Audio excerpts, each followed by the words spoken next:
Kaiser est une des marques les plus prolifiques et une de mes préférées avec Real Steel en ce qui concerne les lames fixes. Je trouve un petit peu dommage que les marques chinoises ne se risquent pas plus dans ce style de couteau. Alors, vous me direz, c'est certainement parce que les pliants se vendent mieux, mais bon, je pense que c'est surtout parce que les amateurs de lames fixes sont plus exigeants sur les spécifications et ne pardonnent pas certaines erreurs de conception parce que ce sont de vrais utilisateurs et pas seulement des contemplateurs. Bonjour à tous, vous êtes sur la chaîne Le Goût des Lames.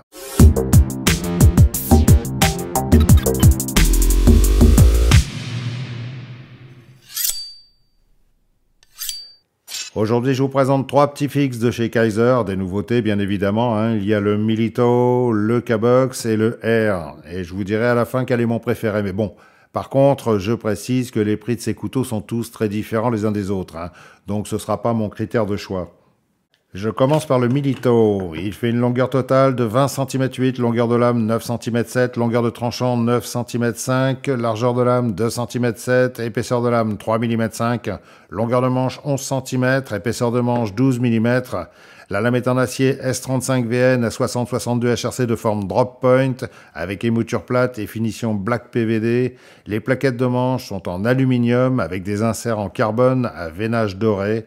La construction est plate semelle, son poids est de 129 grammes seul et 187 grammes avec l'étui Kydex et le clip ceinture.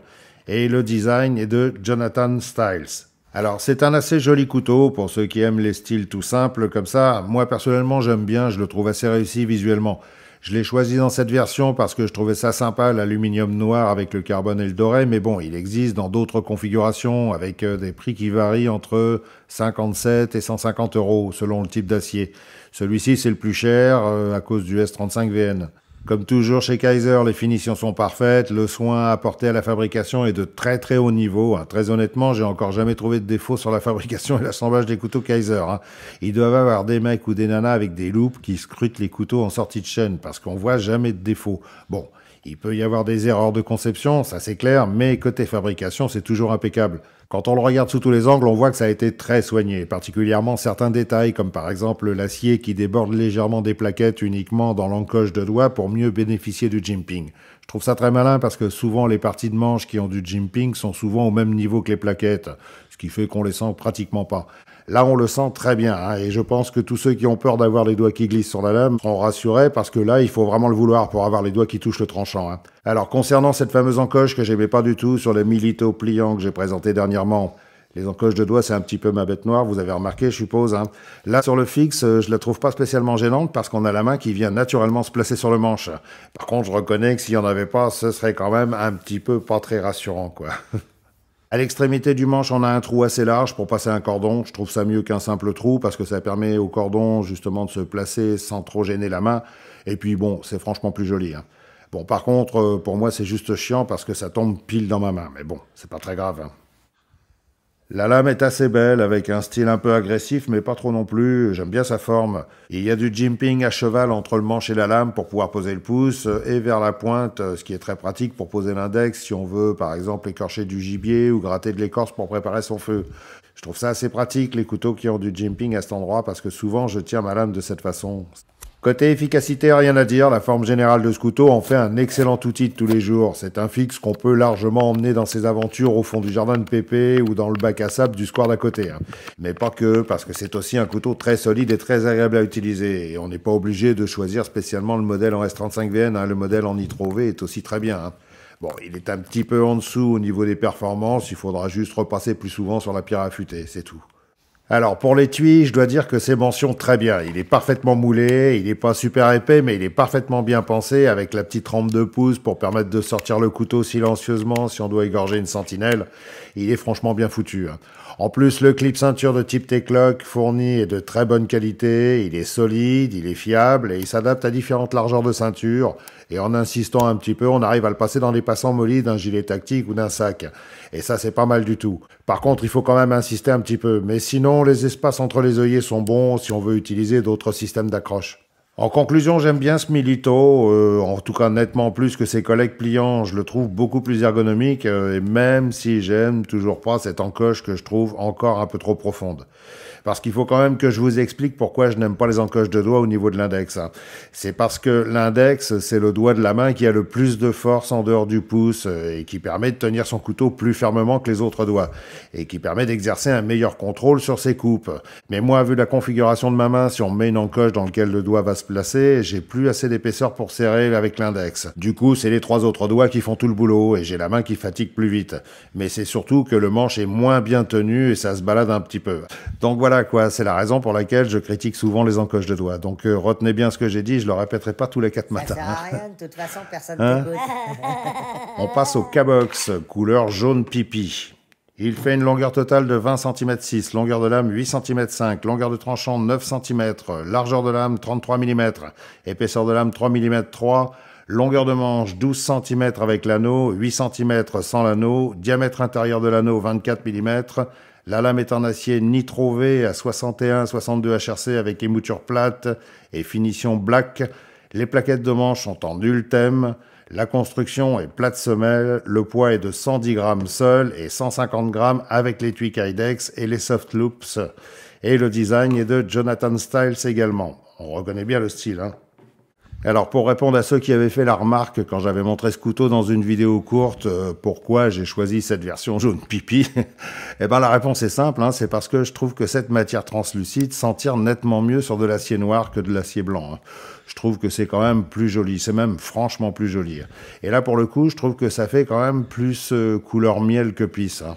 Non? Vous en pensez quoi? Hein? Et l'autre raison, c'est que dans les photos du fabricant, on voyait des petites stries sur les plaquettes et j'ai voulu voir ce que ça donnait. Et je suis franchement pas déçu, hein. Je les trouve vraiment bien faites parce qu'elles sont très très fines, mais on a un grip excellent. Hein. Mais sinon, pour ceux qui n'aiment pas cette couleur, ce couteau est décliné dans 6 ou 7 versions avec des prix qui varient entre 57 et 86 euros. Celui-ci, c'est le plus cher parce qu'il est en ultème, qu'on appelle aussi PEI. Alors, pour faire l'expert, le PEI, c'est un thermoplastique polyéthérimide ultra solide qu'on utilise dans les imprimantes 3D. Et s'il est utilisé pour faire des manches de couteau, c'est pas parce que c'est qu'une matière translucide pour faire joli, hein. C'est surtout parce qu'elle résiste à un maximum de contraintes, hein. Et notamment aux très fortes chaleurs sans se dilater. Un peu le contraire de vos femmes, quoi. Donc, si vous avez les mains chaudes, c'est idéal. Oh, c'est d'un goût. Oui, un peu. Je fais dans la finesse aujourd'hui. Hein. Aujourd'hui.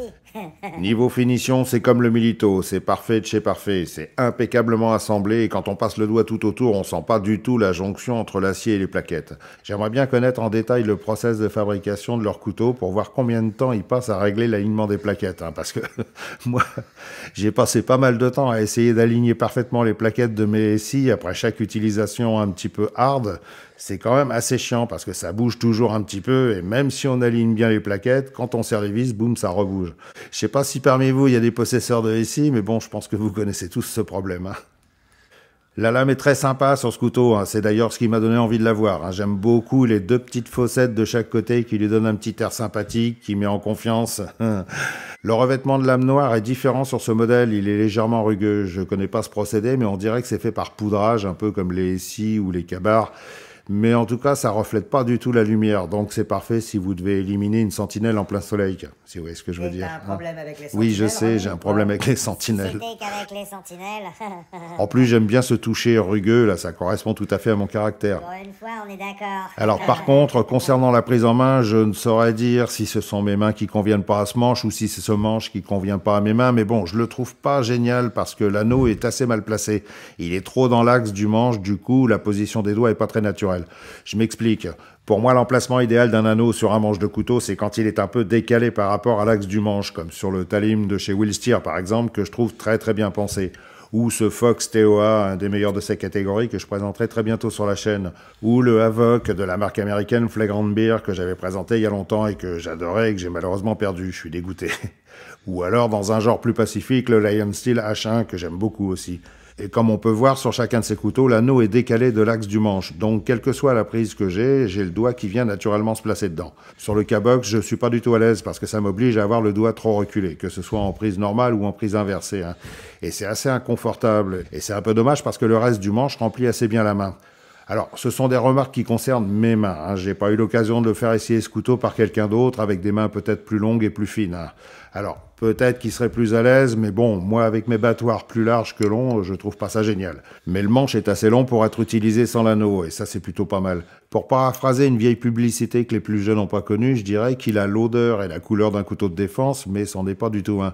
Et c'est ce genre de détail qui fait la différence entre un vrai couteau de défense, comme cela là, et un qui fait genre comme celui-ci, hein, si vous voyez ce que je veux dire. Ceci dit, quand on l'utilise en le tenant normalement, c'est-à-dire pas le doigt dans l'anneau, c'est un couteau tout à fait correct avec une bonne tenue en main.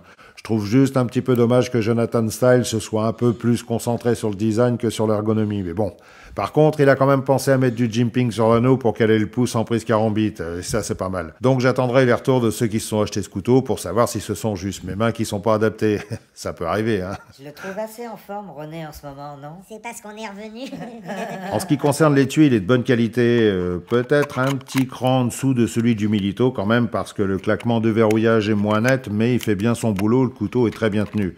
Et il est fourni avec 2 soft loops en cuir assez épais pour un port horizontal, comme on trouve souvent sur les couteaux de défense. En conclusion, je dirais que ce K-Box se rêve à un peu couteau de défense, mais il en a pas tout à fait les moyens. Hein. Bon, vous me direz, c'est un peu la mode sur YouTube, hein, de se rêver quelque chose, hein, quand on voit toutes les chaînes de mythos qu'il y a. Mais bon, c'est surtout un bon petit couteau utilitaire, bien solide et assez joli à emmener partout et à utiliser sans modération. Et si on veut vraiment utiliser l'anneau, c'est tout à fait possible, mais pas avec mes mains en tout cas. Oui, il est vraiment en forme. Il a changé de dealer. Allez, je passe au dernier de la bande, qui s'appelle le hare, ce qui veut dire lièvre en langue de Shakespeare. Je dis ça pour ceux qui se prennent pour des cadors en anglais sans jamais avoir bougé de chez eux. Il est en acier nitrové, dessiné par Azo, et celui-ci, je vous montre tout de suite, il va vous rappeler quelqu'un. Hein? C'est quoi? C'est qui? Non? Un peu quand même, hein? Un peu quoi? Non? Bref, c'est pas grave.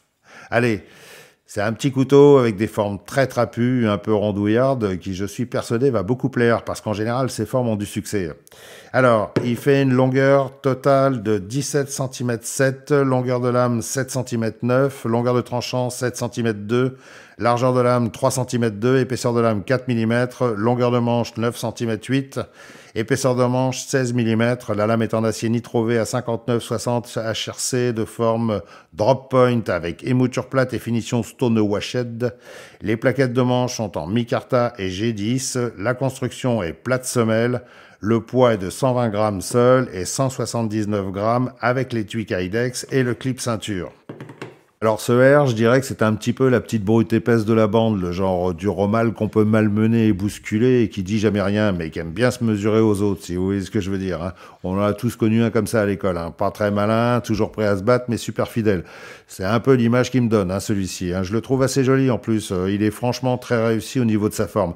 C'est un petit couteau avec un côté un petit peu rustique qui rappelle beaucoup le Izula 2, mais en plus confortable parce qu'il a un bon manche bien épais qui remplit parfaitement la main. Regardez ces belles plaquettes en micarta un petit peu grossier comme ça avec ses liners en G10 orange pour que ça colle bien à l'acier. On voit tout de suite que ce petit couteau va être tout confort. Hein. Il a tout ce que j'apprécie sur un couteau de cette taille. Des plaquettes en micarta avec un bon grip, avec quelques stries gravées en plus pour donner encore plus de grip, et une forme de manche qui permet de s'approcher le plus près possible du tranchant, et ça franchement j'adore. Hein. Alors bien sûr c'est un petit couteau, hein, avec une lame assez courte, mais elle est très épaisse, hein. 4 mm c'est pas rien, hein. C'est l'épaisseur qu'on retrouve sur le SI d'ailleurs. Hein. Ce qui veut dire qu'on pourra lui taper dessus sans se retenir. Et en plus il a une pointe super épaisse, donc pas fragile du tout. Alors ça doit s'entendre un petit peu au son de ma voix, mais je suis assez enthousiaste sur ce couteau, hein, parce que déjà un confort de manche pareil sur cette taille, c'est assez rare quand même. Hein. Et ensuite, cette forme de lame courte et trapue, c'est parfaitement adapté à des usages vraiment hard. Hein. Si on aime tailler du bâton ou du piquet à longueur de journée, c'est sans problème. Hein. En plus, l'acier nitrové est pas mal du tout. Hein. Il est assez résistant et on peut largement se faire des petites sorties en forêt en oubliant sa pierre à affûter. En plus, les finitions sont très sympas, hein. Tout est arrondi, sans aucun angle qui risque de faire du mal, c'est du travail très soigné, et plein d'attention pour nos mimines fragiles, hein. Même celles qui ont des gants de Navy Seals, hein, pour dire. Et il y a pas mal de détails intéressants, comme le trou pour Dragon, là, qui est très grand. Petit clin d'œil à ici, au passage, comme ça on n'aura pas le cordon qui viendra trop nous enquiquiner, comme disait mon père. Il y a du jimping à 2 endroits sur la lame et à l'arrière du manche, légèrement dépassant pour mieux le sentir, et je trouve ça plutôt pas mal. Et le dos de lame entre les deux jimping n'est pas arrondi pour permettre le grattage d'un Firesteel. C'est comme ça que c'est vendu par Kaiser. Hein. Bon, il va falloir insister un peu quand même, hein, mais bon. Ce qui me fait dire que ce petit couteau est vraiment taillé pour l'aventure, hein, au fond du jardin de Pépé ou ailleurs, hein, mais bon, et fera un excellent couteau de survie, tout à fait dans l'esprit du Izula 2, qui était à l'origine vraiment fait pour ça. C'est le genre de couteau sur lequel on pourra taper, forcer pour se sortir d'une mauvaise situation, dans la nature hostile, au fond du jardin de Pépé, bien sûr, hein. Eh oui, c'est hostile le fond du jardin de Pépé. Faut pas abuser du jardin de Pépé, René. Bon, vos gueules un peu, là. Encore une fois, l'étui est de bonne qualité, il est parfaitement moulé, bien ajusté, et quand on entre le couteau, on a un beau claquement bien net. Par contre, il n'est pas fait d'une feuille de kydex pliée comme ses deux copains, il est fait de 2 feuilles rivetées tout autour, hein. Ça prend un petit peu plus de place, mais bon, ça a l'avantage de permettre plus de possibilités d'emport. On peut par exemple le fixer très solidement à un sac ou à un gilet en utilisant un morceau de paracorde comme font beaucoup de militaires. C'est facile, c'est simple à faire, mais bon, si on veut utiliser autre chose, c'est tout à fait possible parce que les espacements des œillets sont impeccables, hein. Et là, franchement, je dois dire chapeau à Kaiser, hein. 3 couteaux fixes avec des bons étuis et avec des bons espacements de rivets, ça fait plaisir, hein, parce que ça fait quand même des années que je râle après ça. Et le clip ceinture est le même que celui du Milito, pratique, facile, solide. En conclusion, je pense que vous l'avez compris, hein, j'aime bien ce hair. Il a les qualités que j'aimais sur les SI, mais avec un bon acier inox, ce qui n'est pas négligeable parce que ça évite de prendre soin d'essuyer sa lame en permanence. Et il est plus dur que du 1095, donc une meilleure tenue de tranchant, bien que j'ai toujours trouvé les lames des SI excellentes personnellement, hein. Si vous cherchez un petit couteau qui fera pas peur à tout le monde, avec un super confort de manche et une bonne petite lame pas fragile, je trouve que c'est un bon plan. En plus, il est pas cher du tout, son prix est de 57 € sur le site de Kaiser, dans cette configuration, ou de 45 € en acier D2 et plaquettes G10, c'est carrément pas cher. Et celui avec les plaquettes orange, il est très très sympa pour se mettre dans une trousse de secours, ou un sac, ou un truc comme ça. Franchement, c'est bien. Je vous mettrai un lien en description. Bon, maintenant que vous avez compris lequel est mon chouchou, remarque, vous me direz, c'était pas très compliqué, hein. Il y en avait même qui avaient deviné la première fois que j'avais montré ces 3 couteaux sur Instagram, hein. C'est pour dire qu'il y en a qui me connaissent bien, hein. Mais bon, je vais quand même vous faire un petit classement par préférence, comme ça pour le fun, hein. Donc, mon premier, c'est celui-ci, le Hair, et le deuxième, eh ben, ça sera, plouf plouf, ce sera, ça sera le Milito, voilà. Et en dernier, le K-Box. Mais bon, c'est serré, hein, quand même, hein, parce que ce sont 3 très bons couteaux, hein.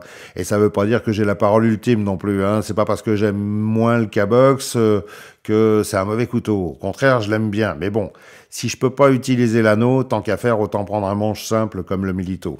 Voilà, ce sera ma conclusion. J'espère que cette vidéo vous a intéressé, hein. Si c'est le cas, vous savez quoi faire. Et n'hésitez pas à laisser un commentaire pour donner votre choix, parce que c'est intéressant de savoir combien vous serez à avoir les mêmes goûts que moi, en fait. Bon, sans avoir eu le couteau dans les mains, bien sûr, hein. Je vous dis à très bientôt, et puis vous connaissez la devise de la chaîne, hein. Soyez fluide et restez bien affûtés. Salut!